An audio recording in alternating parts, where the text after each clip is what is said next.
Hello friends, welcome my YouTube channel AC study classes. तो friends, AC study classes में आप सभी का बहुत बहुत स्वागत है। इस क्लास में आज आपको आधुनिक भारत के मोस्ट इम्पोर्टेंट क्वेश्चन पढ़ने के लिए मिलेंगे। इसमें क्वेश्चन दिया है कि केप ऑफ गुड होप के रास्ते भारत तक के समुद्री मार्ग की खोज किसने की थी? केप ऑफ गुड होप के रास्ते भारत के समुद्री मार्ग की खोज किसने की थी?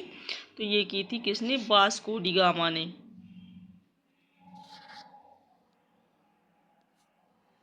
अगला क्वेश्चन है कि वास्को डी गामा ये भारत में सबसे पहले किस बंदरगाह पर उतरा था? तो जो वास्को डी गामा था ये भारत में सबसे पहले कालीकट में उतरा था। कहाँ पर? कालीकट पर। भारत में आने वाला पहला पुर्तगाली वायसराय कौन था? भारत में आने वाला जो पहला पुर्तगाली वायसराय था वो था फ्रांसिस्को द अल्मोडा। कौन था? Francisco de Almeida. ये कौन था? भारत में आने वाला पहला पुर्तगाली वायसराय था। अगला क्वेश्चन है कि पुर्तगालियों ने अपनी पहली फैक्ट्री कहाँ पर खोली थी? तो ये कोचीन में खोली थी। पुर्तगालियों ने अपनी जो पहली फैक्ट्री खोली थी कहाँ खोली थी?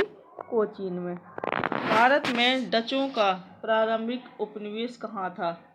तो भारत में डचों का जो प्रारंभिक उपनिवेश था वो था मसूलीपट्टनम में। कहाँ पर?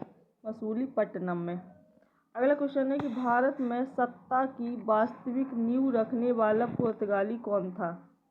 भारत में सत्ता की वास्तविक नींव रखने वाला जो पुर्तगाली था वो था अल्बुकर्क। कौन था? अल्बुर्क। अगला क्वेश्चन है कि भारत में सबसे पहले छापा खाना किसने स्थापित किया था? भारत में सबसे पहले जो छापा खाना है ये पुर्तगालियों ने स्थापित किया था। किसने? पुर्तगालियों ने। भारत में सबसे पहले आने वाले और सबसे बाद जाने वाले कौन थे? तो ये भी पुर्तगाली थे। ये हमारे भारत में सबसे पहले आए थे और सबसे बाद में गए थे। अगला क्वेश्चन है कि फ्रेंच ईस्ट इंडिया का गठन कब हुआ था? जो फ्रेंच ईस्ट इंडिया का गठन है ये 1664 में हुआ था। कब हुआ था? 1664 में।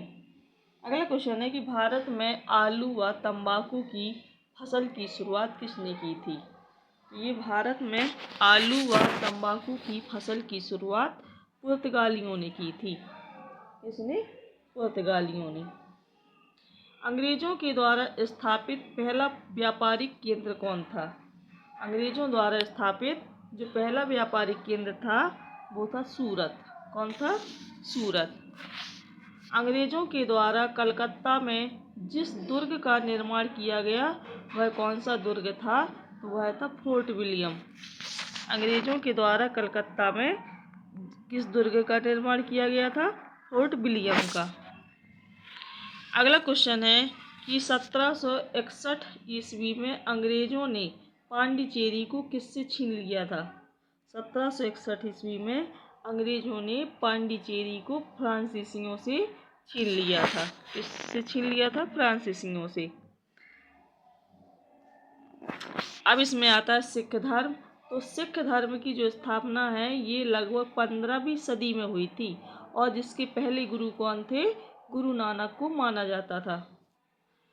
सिख धर्म से संबंधित महत्वपूर्ण प्रश्न है इसमें कि सिख धर्म की स्थापना किसने की थी? फ्रेंड्स, इसमें आपको हर एक जो आधुनिक भारत से संबंधित है उन सभी के बारे में पढ़ने के लिए मिलेगा इस वीडियो में। तो सिख धर्म की स्थापना गुरु नानक ने की थी और लंगर की शुरुआत किसने की थी? तो ये भी गुरु नानक ने की थी लंगर की शुरुआत। गुरु नानक की मृत्यु कहाँ पर हुई थी? तो ये करतारपुर में हुई थी। गुरु नानक की मृत्यु कहाँ हुई थी? करतारपुर में। अगला क्वेश्चन है कि गुरुमुखी लिपि का आरंभ किसने किया था? ये सिख धर्म के सारे क्वेश्चन हैं जो एग्जाम के लिए मोस्ट इम्पोर्टेंट है। तो सिख धर्म में गुरुमुखी लिपि का आरंभ किसने किया?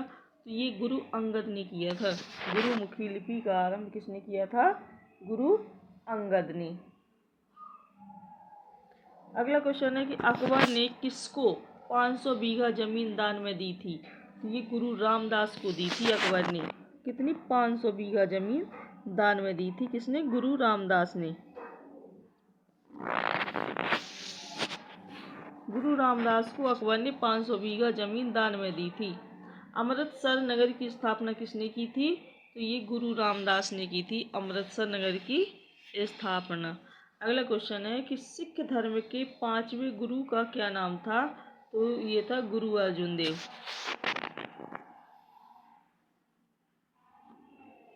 सिख धर्म के जो 5वें गुरु थे उनका नाम क्या था? गुरु अर्जुन देव। अगला क्वेश्चन है कि किसने अपने आप को सच्चा बादशाह कहा था? तो ये भी गुरु गोविंद सिंह ने अपने आप को सच्चा बादशाह कहा था। गुरु गोविंद सिंह का निवास स्थान कहाँ था? तो ये आनंदपुर साहिब में था। गुरु गोविंद सिंह का निवास स्थान आनंदपुर साहिब में। अकाल तख्त की स्थापना किसने की थी? तो ये गुरु हरगोविंद सिंह ने की थी। अकाल तख्त की स्थापना किसने की थी? गुरु हरगोविंद सिंह ने। अगला क्वेश्चन है खालसा पंथ की स्थापना किसने की थी? तो ये गुरु गोविंद सिंह ने। खालसा पंथ की स्थापना गुरु गोविंद सिंह ने की थी। अगला क्वेश्चन है कि गुरु नानक की जीवनी किसने लिखी थी? तो ये गुरु अंगद ने लिखी थी। गुरु नानक की जीवनी गुरु अंगद देव ने लिखी थी। अगला क्वेश्चन है कि सिंध को अंग्रेजों ने कब अधिकृत किया था? तो ये किया था 1843 ईस्वी में। सिंध को अंग्रेजों ने 1843 ईस्वी में क्या किया था? अधिकृत किया था। अगला क्वेश्चन है कि किसने रोपड़ में रणजीत का बड़े सम्मान के साथ स्वागत किया था? रोपड़ में रणजीत का बड़े सम्मान के साथ स्वागत किसने किया? तो ये किया था विलियम बेंटिंग ने। अवध के स्वायत्त सत्ता की स्थापना किसने की थी? तो ये सादत खान ने की थी। अवध की स्वायत्त सत्ता की स्थापना किसने की थी? सादत खान ने। सिखों के अंतिम गुरु कौन थे? तो सिखों के जो अंतिम गुरु थे वो थे गुरु गोविंद सिंह। कौन थे?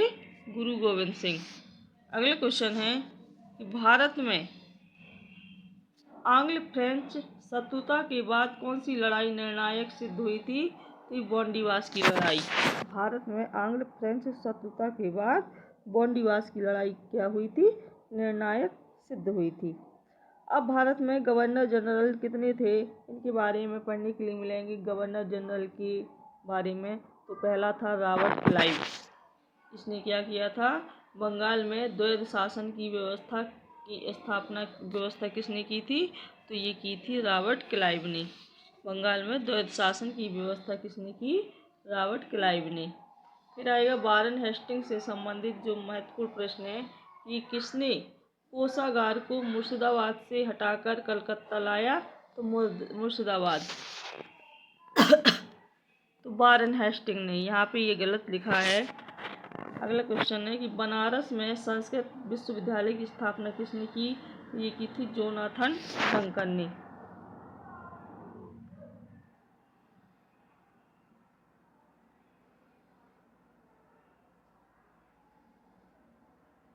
तो संस्कृत विश्वविद्यालय की स्थापना किसने की थी? जोनाथन डंकन ने। भारत का पहला समाचार पत्र कौन था? ये था बंगाल गजट। अगला क्वेश्चन है कि किसके समय भारत का पहला समाचार पत्र शुरू हुआ था? किसके समय में? तो ये वारेन हेस्टिंग के समय में भारत का पहला समाचार पत्र शुरू हुआ था। अगला क्वेश्चन है कि किस अंग्रेज गवर्नर जनरल के ऊपर सबसे पहले महाभियोग लगाया गया था? तो ये वारेन हेस्टिंग के ऊपर लगाया गया था। रेगुलेटिंग एक्ट भारत में कब लागू हुआ?